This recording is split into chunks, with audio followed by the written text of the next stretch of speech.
মহিলাদের উন্নতি, রাজ্যের অগ্রগতি, স্বসহায়ক দলের জন্য পাল্টাবে পরিস্থিতি।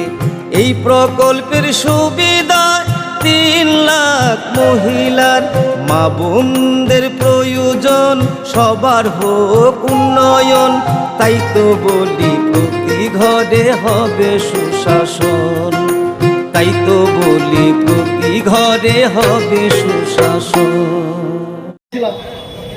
সেই জোনাল এবং সাব জোনালে চার্জশিট যে দাখিল করেছি, তাতে আমরা কি বলেছিলাম? আমরা বলেছিলাম যে auditor general government of India একটা চিঠি লিখেছিলেন আমাদের মাননীয় রাজ্যপালকে। সেই চিঠিতে উল্লেখ করে বলেছিলেন ত্রিপুরা রাজ্যের যে TTADC অটোনমাস ডিস্ট্রিক্ট কাউন্সিল, যে ডিস্ট্রিক্ট কাউন্সিলে এখন ত্রিপুরা মাথার অধীনে প্রশাসন চলছে, গত এডিসি নির্বাচনে তারা সেখানে তাদের সরকার গঠন হওয়ার পরে তাদের সরকার চলছে।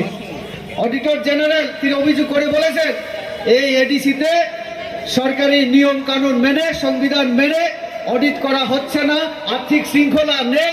এই চিঠিতে অভিযোগ করা হয়েছিল এবং মাননীয় রাজ্যপালকে এই বিষয়টা দেখার জন্য অনুরোধ করেছিলেন। মাননীয় রাজ্যপালের ডেপুটি সেক্রেটারি আমাদের রাজ্যের চিফ সেক্রেটারিকে চিঠি লিখে বলেছিলেন এই বিষয়টা দেখার জন্য।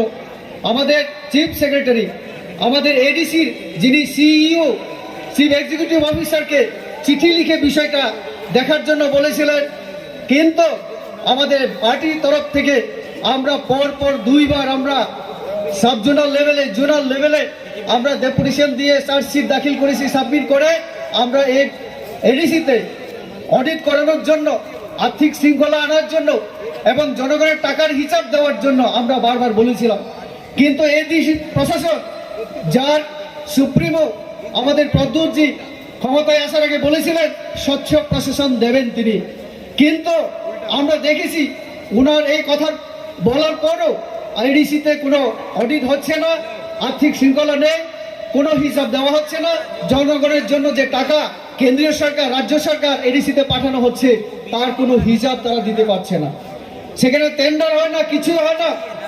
এই অভিযোগ করার আজকে 3-4 মাস পরও তারা কোনো পদক্ষেপ তারা গ্রহণ করেনি।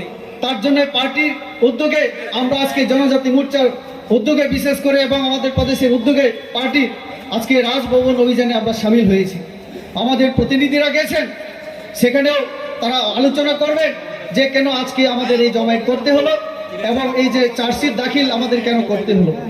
এডিসি আমরা জানি আমাদের সংবিধানের 6ষ্ঠ তফসিল মোতাবেক এডিসি গঠন করা হয়েছে। তার মানে এই এডিসি সাংবিধানিক প্রতিষ্ঠান। এখানে যেগুলি প্রশাসন হবে, কাজ হবে, সেটা সাংবিধানিক নিয়ম মেনে করতে হবে। আর এই এডিসি প্রশাসন সেটা করছে না, এটা হচ্ছে আমাদের অভিযোগ। আমাদের নরেন্দ্র মোদীজি কি বলেছিলেন? বলেছিলেন না খাউঙ্গা না খানি দুঙ্গা। আপনারা কি এই কথা আপনারা কি সবাই সমর্থন করেন? সবাই সমর্থন করেন? আমরা দুর্নীতি আমরা প্রশ্রয় দেব না। তার জন্য যেখানে দুর্নীতি সেখানে আমরা রুখে দাঁড়াবো। আর তার জন্য আমরা এই আমাদের মাননীয় রাজ্যপালের কাছে আমাদের এই চার্জশিট দাখিল। আমরা ওনাকে বলবো যে এডিসি এই যে প্রশাসনকে তাদের যে আর্থিক শৃঙ্খলা নিয়ে অডিট হচ্ছে না সেটা যেন করানোর জন্য তিনি হস্তক্ষেপ করেন। ওনার ক্ষমতা আছে যে এডিসিতে তদন্ত কমিটি বসিয়ে তিনি তার যে জনগণের জন্য যে টাকা কেন্দ্রীয় সরকার, রাজ্য সরকার আমরা এডিসিকে দিয়েছিলাম তার সদ্ব্যবহার যেন হয়, জনগণের জন্য যেন খরচা করা হয়, উন্নয়নের জন্য যেন খরচা করা হয়। আমাদের রাজ্য সরকারের তরফ থেকে সেখানে হসপিটাল নির্মাণের জন্য, পুরাতন কাউন্সিলের জন্য, বিভিন্ন স্কিমে বিভিন্ন কাজের জন্য টাকা দেওয়া হয়েছিল। তার একটাও তারা হিসাব দেয়নি। কোনো সাব জোনাল লেভেলে এখনো পর্যন্ত তাদের এই যে প্রায় 2 বছর হতে চলেছে কোথাও অডিট করা হয় না, কোনো কাজের টেন্ডার হয় না, কোনো ভাউচার তারা রাখে না। এটা আমার কথা না, এটা অডিটর জেনারেল তার চিঠিতে উল্লেখ করে বলেছেন মাননীয় রাজ্যপালকে। তো কাজে আমি আমার আলোচনা দীর্ঘায়িত করব না। নতুন ভোর দেখো, নতুন আলো আসছে, নতুন দিন। উন্নয়নের গতি জানতে হচ্ছে বিকাশ মিটিং।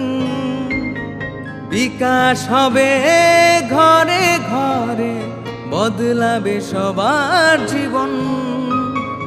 রাজ্যবাসীর উন্নয়নে হবে প্রতি ঘরে সুশাসন, প্রতি ঘরে সুশাসন, প্রতি ঘরে সুশাসন।